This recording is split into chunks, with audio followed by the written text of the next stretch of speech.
Birds எல்லாம் போயிட்டீங்கன்னா normal நம்ம கிட்ட பஜ்ஜீஸ்ல இருந்தே இருக்கு.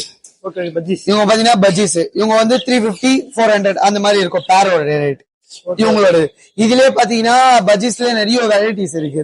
இல்ல ஸ்பாங்கல் இருக்கு, இல்ல ஹெலிகாப்டர் பஜ்ஜீஸ் இருக்கு, இவங்க நிறைய இருக்கும். அது எல்லாமே நம்ம கிட்ட இருக்கு. நம்மள பாத்தீங்கன்னா இங்க ஷாப்ல பாத்தீங்கன்னா லிமிடெட் ஸ்டாக் தான் இருக்கும். ஆனா நம்ம ஃபார்ம்ல எப்பயுமே நிறைய ஸ்டாக் எல்லாத்துலயுமே இருக்கும். எது இருந்தாலும் நம்ம கிட்ட கிடைக்கும் A to Z. இவங்க பிஞ்ச் வெரைட்டி ப்ரோ. பிஞ்சஸ்ல பாத்தீங்கன்னா இவங்க வந்து ஜாவா பிஞ்சஸ்.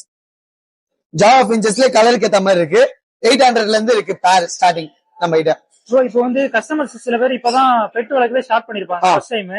அவங்களுக்கு எல்லாம் வந்து எப்படி வளர்க்கணும், இல்லனா வந்து ஃபுட், அதுக்கான கூண்டு இதெல்லாம் தேவை. எல்லாமே A to Z நம்ம கிட்டே இருக்கும். அதனாலதான் நம்ம கிட்டே பாத்தீங்கன்னா பெட்டு வாங்கினா இது யாரும் இது பண்ண மாட்டாங்க. நம்ம கிட்ட ஒரு பெட்டு வாங்கினாங்கன்னா அவங்களுக்கு அவங்க லைஃப் ஸ்பேன் வரைக்கும் நம்ம கிட்ட இருந்து கைட்னஸ் இருக்கும். எப்பனாலும் தரலாம். இப்ப எமர்ஜென்சினா நம்ம கிட்ட பாத்தீங்கன்னா ஒரு 24 hours எப்போ நைட் டைம்ல கூட மிட் நைட்ல கூட எமர்ஜென்சி எல்லாம் காட் பண்ணலாம்.